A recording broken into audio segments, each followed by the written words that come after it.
ಜಗತ್ತಿನಲ್ಲಿ ಒಂದು ಹಳ್ಳಿ ಇದೆ. ಅಲ್ಲಿ ಜನರು ಹಠಾತ್ ಕಾಣೆಯಾಗುತ್ತಾರೆ. ಹೌದು, ಇದು ಕಥೆಯಲ್ಲ, ನಿಜವಾಗಿಯೂ ನಡೆದ ಘಟನೆ. ಆ ಹಳ್ಳಿಯಲ್ಲಿ ಎಲ್ಲವೂ ಸಾಮಾನ್ಯವಾಗಿತ್ತು. ಜನರು ತಮ್ಮ ಕೆಲಸಗಳಲ್ಲಿ ನಿರತರಾಗಿದ್ದರು. ಆದರೆ, ಒಂದು ದಿನ, ಒಬ್ಬ ವ್ಯಕ್ತಿ ಅಚಾನಕ್ ಕಾಣೆಯಾಗಿದ್ದ. ಯಾರಿಗೂ ಗೊತ್ತಾಗಲಿಲ್ಲ.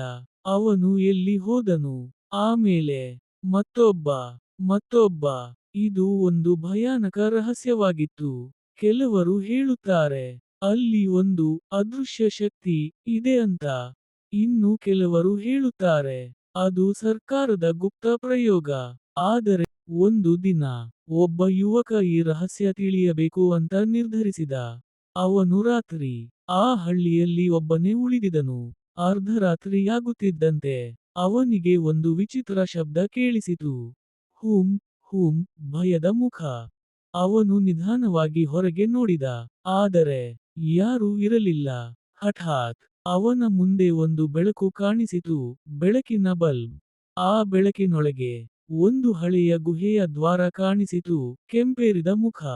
ಅವನು ಧೈರ್ಯದಿಂದ ಒಳಗೆ ಹೋದ. ಅಲ್ಲಿ ಏನು ನೋಡಿದ ಗೊತ್ತಾ? ಅಲ್ಲಿ, ಹಳ್ಳಿಯಿಂದ ಕಾಣೆಯಾದ ಜನರೆಲ್ಲ ಇದ್ದರು. ಆಶ್ಚರ್ಯಚಕಿತ ಮುಖ. ಆದರೆ, ಅವರು ಸಾಮಾನ್ಯವಾಗಿರಲಿಲ್ಲ. ಅವರು ಒಂದೇ ಕೆಲಸ ಮಾಡುತ್ತಿದ್ದರು. ಯಾರೋ ಅವರ ಮೇಲೆ ನಿಯಂತ್ರಣ ಇಟ್ಟಿದ್ದ ಹಾಗೆ. ಇದು ಯಾರು ಮಾಡಿದ್ದಾರೆ? ಅಲ್ಲಿ, ಆ ಯುವಕ ಗುಹೆಯೊಳಗೆ ಹೋಗಿ, ಕಾಣೆಯಾದ ಎಲ್ಲ ಜನರನ್ನು ನೋಡಿದ. ಆದರೆ, ಅವರು ಯಾಕೆ ಹೀಗೆ ವರ್ತಿಸುತ್ತಿದ್ದರು? ಆಲೋಚನೆ ಮುಖ. ಹಠಾತ್, ಗುಹೆಯ ಒಳಗೆ ಒಂದು ದೊಡ್ಡ ಶಬ್ದ ಕೇಳಿಸಿತು. ಯಾರು, ನನ್ನ ರಹಸ್ಯವನ್ನು ಹುಡುಕುತ್ತಿದ್ದೀರಿ? ಭಯದ ಮುಖ. ಆ ಯುವಕ ಬೆಚ್ಚಿಬಿದ್ದ. ಅವನು ಮುಂದೆ ನೋಡಿದಾಗ, ಅಲ್ಲಿ ಒಂದು ವಿಚಿತ್ರ ಯಂತ್ರ ಕಾಣಿಸಿತು, ಗೇರ್. ಹೌದು, ಅದು ಯಾವುದೋ ಅದೃಶ್ಯ ಶಕ್ತಿ ಅಲ್ಲ. ಹಿಮ್ಮುಖ ಸೂಚ್ಯಂಕ ಬಲಕ್ಕೆ ಸೂಚಿಸುತ್ತದೆ. ಅದು ಒಂದು ಗುಪ್ತ ಪ್ರಯೋಗವಾಗಿತ್ತು. ಕೆಂಪೇರಿದ ಮುಖ. ಒಬ್ಬ ವಿಜ್ಞಾನಿ, ಈ ಹಳ್ಳಿಯಲ್ಲಿ ರಹಸ್ಯವಾಗಿ ಪ್ರಯೋಗ ಮಾಡುತ್ತಿದ್ದ. ಅವನು ಜನರನ್ನು ತನ್ನ ಯಂತ್ರದ ಮೂಲಕ ನಿಯಂತ್ರಿಸುತ್ತಿದ್ದ. ಅದರ ಕಾರಣ, ಜನರು ಹಠಾತ್ ಕಾಣೆಯಾಗುತ್ತಿದ್ದರು. ಆ ಯುವಕ ಧೈರ್ಯ ಮಾಡಿ, ಆ ಯಂತ್ರವನ್ನು ನಿಲ್ಲಿಸಲು ಪ್ರಯತ್ನಿಸಿದ.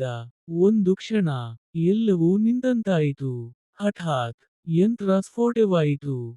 ಘರ್ಷಣೆ. ಆಮೇಲೆ ಏನಾಯ್ತು ಗೊತ್ತಾ? ಎಲ್ಲ ಜನರು ಮತ್ತೆ ಸಾಮಾನ್ಯರಾದರು. ಆಶ್ಚರ್ಯಚಕಿತ ಮುಖ.